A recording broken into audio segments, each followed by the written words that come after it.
And in today's Money Matters, we are taking a look at retirement this morning. There are a few steps that you need to take right now so you can adapt to all of the changes that are happening that could affect your savings plan.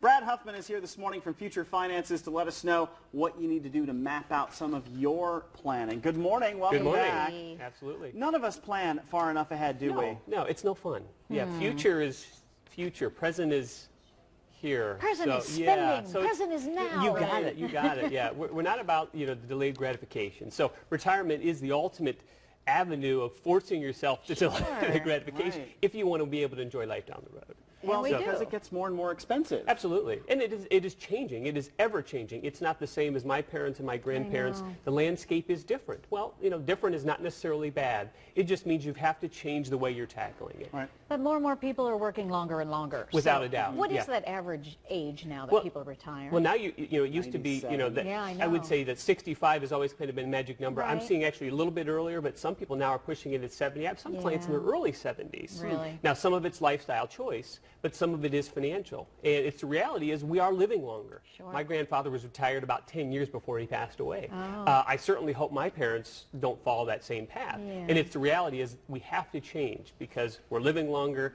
The retirement system is changing. So those of us in the rat race, you have to find a way to fight the battle. Well, let's start with how to get going, because one of the easiest ways is to start while you're working with an employer plan. Absolutely. I call it take advantage of your employer. I think we've said this before, and I have to say it again because I think it goes over many people and they forget about it, is exploit the employer. If they've got a match, please, please. I don't care if you got to, cut the cell phone in half. You got to find a way to take advantage of that match. That is free money. That's 100% return in many cases. So you have to do that. But don't just stop there. Exploit whatever else they have available. Maybe they do have a pension plan. Do you know? Ask HR.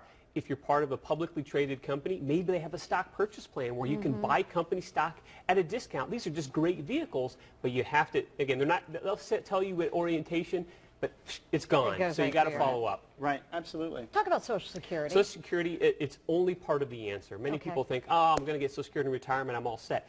On average, it's only about, the average Social Security benefit's only about 30% of your pre-retirement. 30%? 30%. Now, that varies between whether you're low or high income, but it's not going to be the full solution.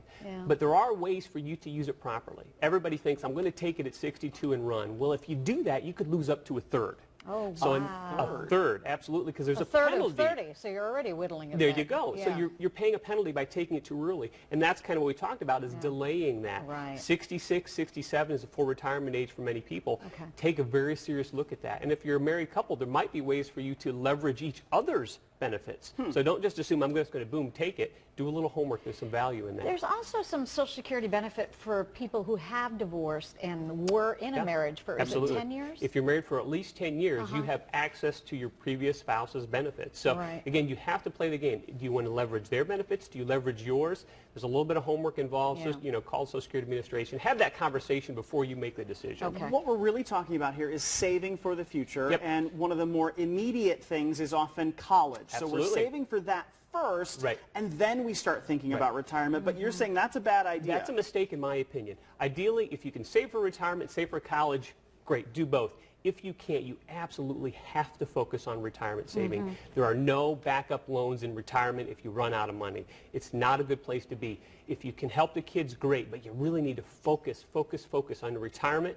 If you can do both, and I have 3 young kids, I'm funding college and I'm doing retirement. If you can save 10, 15% for retirement and then you've got left over for the kids, great. But don't sacrifice your retirement to get the kids through school. They can always borrow. You can help them down the road. But focus on retirement first. Yeah, that's tough, too. And to tell Grandma and Grandpa, too. Absolutely. That's important for them. Yeah, hell, let them pay for school. That's the way to go. Right, there we go. The other thing is to take advantage of a Roth IRA or a Roth account. Yeah, we talk about the demise of the pension, all these things that are gone. Here's a great vehicle that didn't exist for past generations. The Roth is a fabulous, fabulous vehicle. If you're not using it in your retirement plan, add it in there. Okay. Explain what that is. Well, the Roth basically allows you to put after-tax money in, but it grows and becomes tax-free if taken out properly So in you've retirement. already paid the taxes Already on paid what the you're putting taxes. in, Yep. and then you don't have to pay again later. Exactly. And the value is if you put in $10,000 today, it's $20,000 down the road. If it's taken out properly, that's free money to you. No taxes on that under current tax law. So it's a very valuable tool. Ideally, I'd love you to see you take advantage of the match at work and then do the Roth on the side, because that's, you're going to diversify. You've got pre-tax, after-tax. You have a great set of tools. And again, you're going to need all these vehicles to really get you to your end goal. Of course, by the time we're 87 and ready to retire, the rules will all change. Well, that's but true. That's okay. That's true. All right. You got to Brad, keep up. Thank you as always. Thanks, Pleasure. Brad. Appreciate Pleasure. it.